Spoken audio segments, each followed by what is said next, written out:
డబ్బు, అనారోగ్యం, ఉద్యోగం, వ్యాపారం అప్పులతో బాధపడుతున్నారా? వెంటనే జేకేఆర్ గురువు గారికి కాల్ చేసి అపాయింట్మెంట్ తీసుకోండి. నమస్తే రమగారు. నమస్తే జీ. రమగారు, ఏదైనా మంచి స్టోరీ చెప్తారా? పూర్వం ఒక పల్లెటూరులో ఒక ముసలావిడికి ఒక చక్కని కూతురు ఉండేది. వాళ్ళకి ఏమీ లేదు. వాళ్ళ ఆస్తి అంతా ఏదో జప్తు అయిపోయింది. భర్త మరణించాక ఆస్తులన్నీ పోగొట్టుకున్నారు. పోగొట్టుకుంటే పిల్ల బహు చక్కటిది. చుట్టుపక్కల వాళ్ళు కనబడతాయని ఆవిడ అసలు ఆ పిల్లని పెద్దగా బయటికి రానిచ్చేది కాదు. అయితే ఒకసారి ఒక గ్రామాధికారి దగ్గర వీళ్ళ పొలం కొంత చిక్కుకుపోయింది. ఇప్పుడు మాట్లాడడానికి వెళ్తే ఆయన ఎప్పుడో రేపో ఎల్లుండో మీ వాకిట్లో ఇంటికి వస్తానన్నాడు. ఆయన వచ్చేసరికి ఒక 60-65 ఏళ్ళ వాడు, ఆయన పెద్దవాడు. అయితే ఆ సమయానికి ఈ పిల్ల కనపడింది. వాళ్ళ అమ్మాయి కనిపించేసరికల్లా ఆయన ఏమన్నాడు, నీ పిల్లని నాకు ఇచ్చి పెళ్లి చెయ్యి, పిల్ల ఎంతో అందంగా ఉంది, మీ పొలం వదిలేస్తానన్నాడు. ఆవిడంది చిన్న పిల్ల, నేను ఒప్పుకోను అనేసరికల్లా ఆయన ఏం చేశాడు, పొలం లాగేసుకుని వీళ్ళ ఇంటి మీదకి ఏదో ఒక తగాదా తెచ్చేవాడు. చుట్టుపక్కల వాళ్ళంతా గ్రామాధికారితో తగాదా, ఆయన ఒట్టి రౌడీ, మంచివాడు కాదు, పిల్లని ఇచ్చేసే నీకు మాత్రం ఎవరున్నారు, ఏముందిలే ఇక ఆ రోజుల్లో చేసేవాడు. ఆవిడకేంటి ఇంత లేక కలిగిన ఒక్క పిల్ల, అదేమో చక్కటిది, చిన్నపిల్ల, 14 ఏళ్ల పిల్ల, 16 ఏళ్ళు ఉన్నాయి. దానికి ఇంత ముసలివాడితో పెళ్ళేమిటి?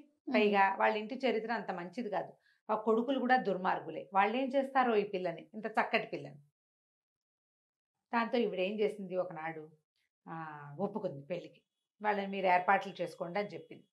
ఈ గొడవలు తగ్గిపోయినాయి, వాళ్ళు పెళ్లి ఏర్పాట్లలో పడ్డారు. ఈవిడేం చేస్తుందంటే పిల్లకి మొహానికి ఒక ముసుగు చేయించి, ముక్కు మొహం వంకర టింకరగా ఉండేలాంటిది ముసుగు చేయించుకుని, అమ్మాయి ఈ ముసుగు పెట్టుకో, నీ మొహం ఎవరికి కనపడదు, ఇక్కడి నుంచి పారిపో, కనీసం నువ్వు బతుకుంటావని చెప్పి పిల్లని పంపించేస్తుంది.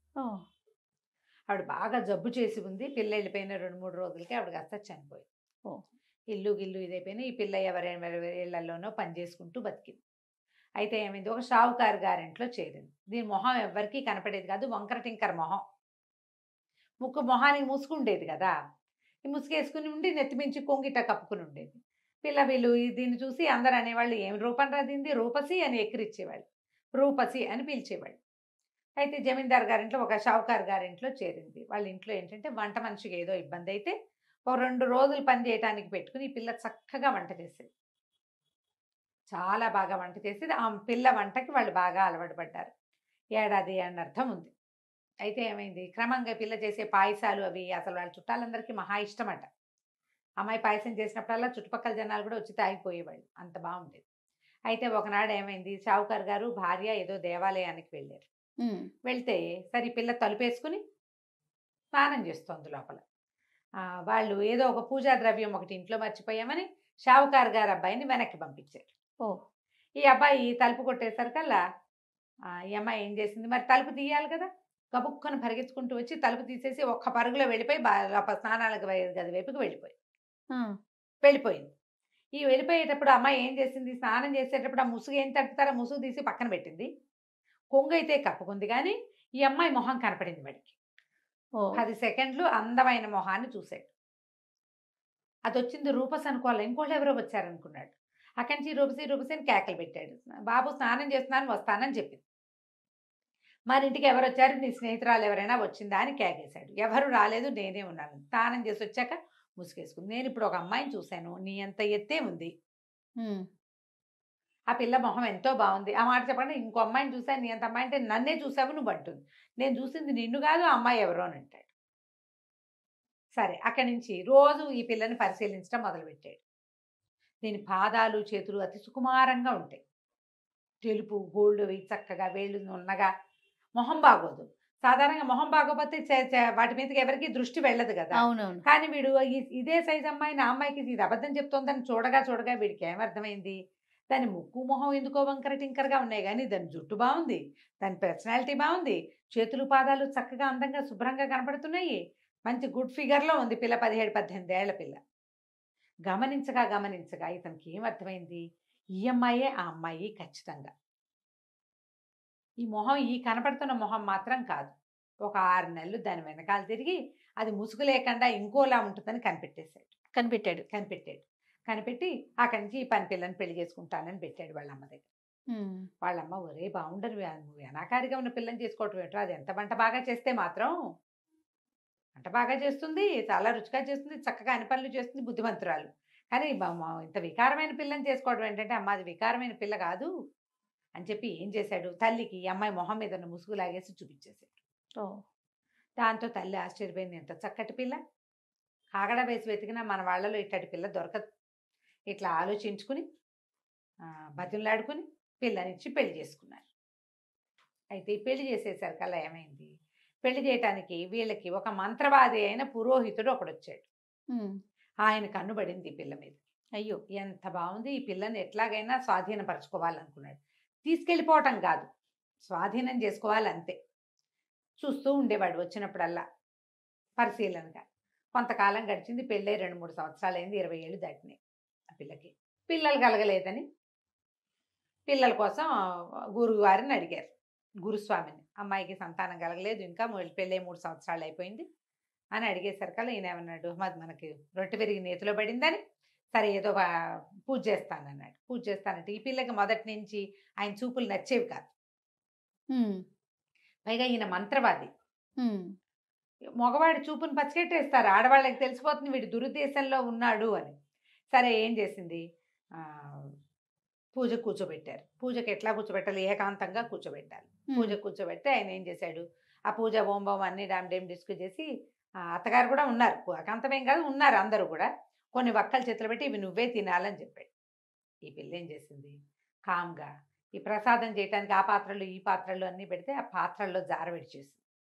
వేరే వక్కలేదో తనకి ఇంట్లో ఉన్నవి రొంటిని దోపుకున్నది ఒకటి నోట్లో వేసుకుని నవ్విలినట్టు చూపించేసరికి ఇది మధ్యాహ్నం అయిపోయింది పూజ.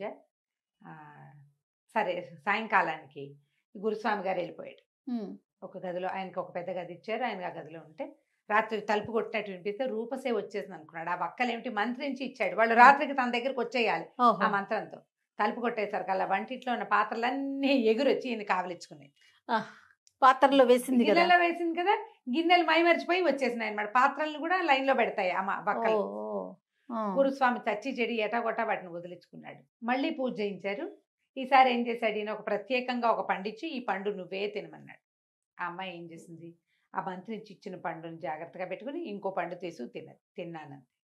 వెళ్తూ వెళ్తూ పూజలో నుంచి బయటికి వెళ్ళిపోతూ ఆ సావిట్లో ఒక దున్నపోతూ గడ్డి మేస్తుంటే, దున్నపోతూ గేదెలు ఉంటే ఓ గేదె ముందు పడేసింది. ఆ గేదె అరటిపండు తినేసింది. ఓకే, అరటిపళ్ళు తింటాయి కదా కొట్లు, దున్నపోతులు, ఆ గేదెలు అన్నీ తింటాయి. గేదె తినేసింది. రాత్రికి మళ్ళీ గురుస్వామి గారి తలుపు తట్టింది. ఆ గేదె ఆయన వెనకాల పడి మరి మంత్రించబడింది, వాడి దగ్గరికి వెళ్ళాలని ఇక తెగ కుమ్మింది ఆయన్ని. సావు తప్పి కన్ను లొట్టపోయింది. ఈ తేప ఏం చేశాడు, తమలపాకులు ఇచ్చాడు 3వసారి పూజకి. ఆ అమ్మాయి ఏం చేసిందంటే ఆ తమలపాకుని ఈ చిన్న కొంగులో నుంచి చిన్న దారం తీసి ఒక పక్కన ఒక దుడ్డుకర్ర ఉంటే దుడ్డుకర్ర కేసు కట్టేసింది. రాత్రి దుడ్డుకర్ర గురుస్వామికి భరతం పట్టింది, అది చితకొట్టేసింది. ఏం చేయాలో తెలియలే, ఇట్లా మంత్రాలతోటి లాభం లేదు, మంత్రాలకు చింతకాయలు రాలవు, ఈ పిల్లని ఇంకోటి చేయాలని ఏం చేశాడు, వీళ్ళ ఇంట్లోనే ఒక అవుట్ హౌస్ లాంటి దాంట్లో ఉంటున్నాడు కదా, వీళ్ళని ఎక్కడికో దేవాలయానికో ఎక్కడికో అందరిని వెళ్ళి రండి అని పంపించి ఆ అమ్మాయి గదిలో ఓ పక్కగా తనవే చెప్పులు, ఓ కండువ, తర్వాత ఒక పాందాను, తమలపాకులు వేసుకునే బాక్స్ మగవాళ్ళు వాడేది పెట్టేశాడు. పెట్టేసి మర్నాడు ఏం చెప్పాడంటే, మీ అత్తగారికి మీ అబ్బాయి మీ కోడలికి ఎవరితోటో సంబంధం ఉంది, మీరు దేవాలయానికి వెళ్ళినప్పుడు వాడు ఎవడో ఇక్కడికి వచ్చి ఉన్నాడు అని చెప్పాడు. ఇంట్లో నిరూపించి చూసేసరికల్లా ఎవరివో జత చెప్పులు అన్నీ కనిపించేసరికల్లా వాళ్ళు చాలా అసహించుకున్నారు. ఇంత ప్రేమించాను ఈ అమ్మాయి ఇంత పని చేసింది అని భర్త, అయ్యో కులం గోత్రం చూసుకోకుండా పెళ్లి చేసుకుంటే పిల్ల పరువు తీసిందే, షావుకారు గారింటికి ఎవడో పరాయి మగవాడు కోడల కోసం వస్తున్నాడంటే ఎంత పరువు తక్కువ, తెగ దుఃఖించారు.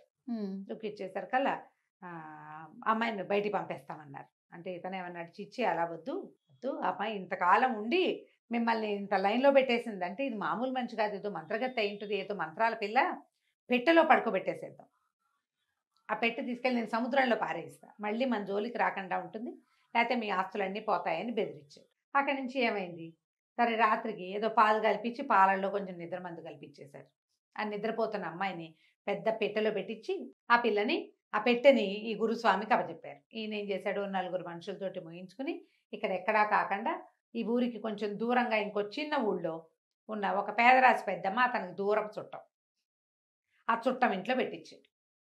పెట్టించి ఆవిడకి ఏం చెప్పాడంటే, ఇందులో పిచ్చి కుక్కలు ఉన్నాయి, ఇది తీయద్దు, మంత్రించిన కుక్కలు అవి మీద పడతాయి.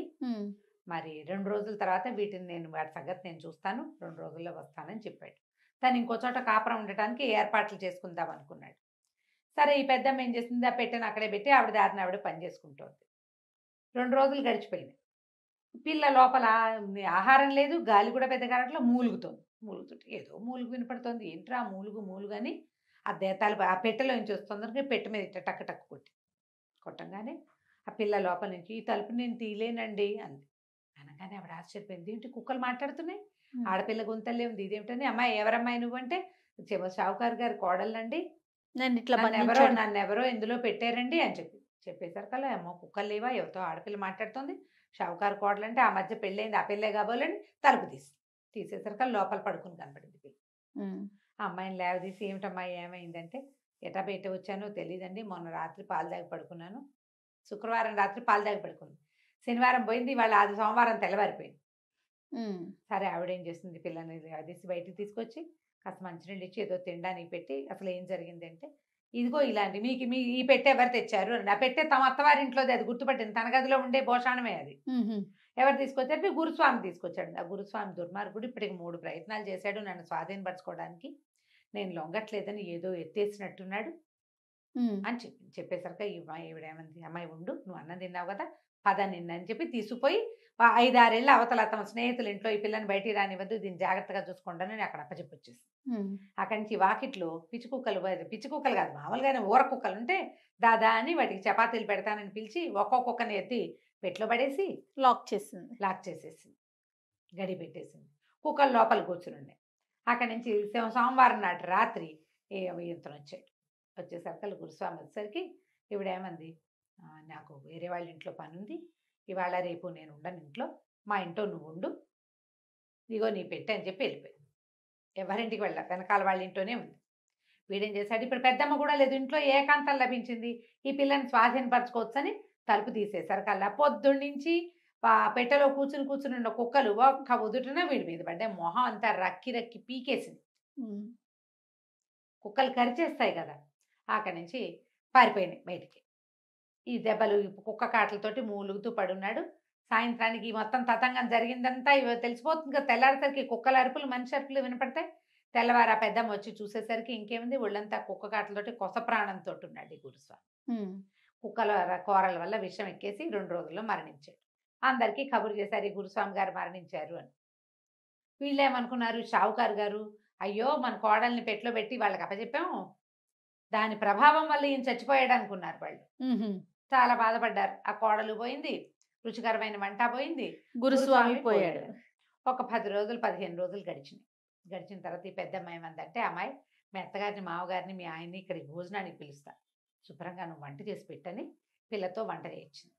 షావుకారు గారింటికి కబురు చేసింది, గురుస్వామి మా ఇంట్లో మరణించాడు, ఆయన ప్రీతి కోసం 15 రోజులు అయిపోయింది కదా, భోజనాన్ని పెడదాం అనుకుంటున్నా, మీ ముగ్గురు రండి అని. ముగ్గురు వచ్చారు భోజనానికి. చక్కగా వడ్డిస్తే పదార్థాలన్నీ తిని, వీళ్ళకి తిన్న రుచే ఆ రుచి తెలుసు.